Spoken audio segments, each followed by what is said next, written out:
அழகான அழகர் மலை உச்சியில் எப்போதும் வற்றாத ஒரு புனித நீரோடை ஓடிக்கொண்டே இருக்கும்.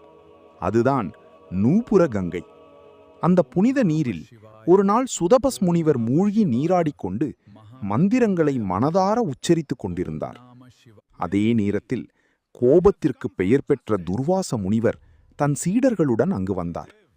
ஆனால் பெருமாளின் நினைவில் மூழ்கியிருந்த சுதபஸ் முனிவர் அவரின் வருகையை கவனிக்கவே இல்லை. நேரம் நீண்டது. பின்னர் பூஜை முடிந்த பின்தான் துர்வாச முனிவரை பார்த்து வரவேற்றார். இதனால் கடும் கோபமடைந்த துர்வாசர், மரியாதை தெரியாத நீ மண்டூகமாகவே போ என்று சாபம் விட்டார். மண்டூகம் என்றால் தவளை. அந்த சாபம் கேட்டவுடன் சுதபஸ் முனிவர் அதிர்ந்து போனார்.